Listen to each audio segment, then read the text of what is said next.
اهلا بيكم في حلقه جديده من حلقات كولد كلوز. النهارده انا جاي بتكلم معاكم في حلقه فيها خبره السنين شويه، خبره كبيره في السوق العقاري. يعني حضرت مناطق كتير جدا كانت لسه بتبدا، تجمع الخامس، العاصمه، السخنه من زمان، لما بدات الساحل الجديد. الخبره دي كلها قررنا ان احنا نسخر لها الحلقه دي، ان احنا نقدر نتكلم فيها عنها. شفت شركات كتير جدا وهي بتبدا من الصفر فعلا، وشفت شركات بتغلط نفس الغلطه اللي بتغلطها كل مره. ايه السؤال المهم في كل ده؟ المبيعات. طب ايه الحاجه اللي ملمه جدا وتقدر تلم قصه المبيعات كلها؟ والعميل محتاج ايه؟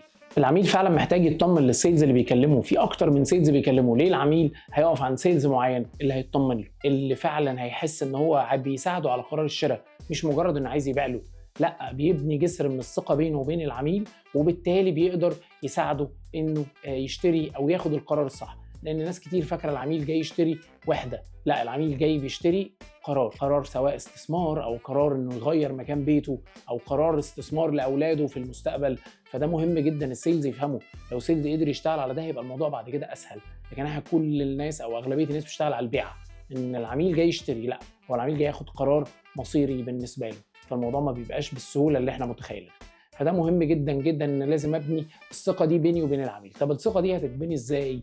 ان لازم اكون انا فاهم انا بعمل ايه، ودارس صح، وعامل تحليل منطقي للمنطقه اللي ببيع له فيها، عامل تحليل منطقي للمشاريع اللي شغالين عليها. لازم العميل يشوفني فاهم، فما بيجي يسالني لازم يلاقيني متوقع اسئلته، فبجاوبه على المطور الفلاني مثلا. لا، ده خلي بالك، ده في مشاريعه اللي فاتت قبل كده سلم قبل ميعاده، في مشاريعه اللي فاتت كان نفس الماستر بلان هي بالظبط اللي اتسلمت. فبيعرف ان انا فاهم شغلي، فبالتالي بيثق فيا وبياخد معايا اي قرار، وبناخد فعلا قرار الشراء سوا. يبقى العميل بيدور يا اما على قرار سكن او قرار استثمار او قرار مستقبل، فلازم يحس ان اللي قدامه فاهم هو بيدور على ايه، وبالتالي يعرف اسكنه صح في المشروع اللي هو محتاجه.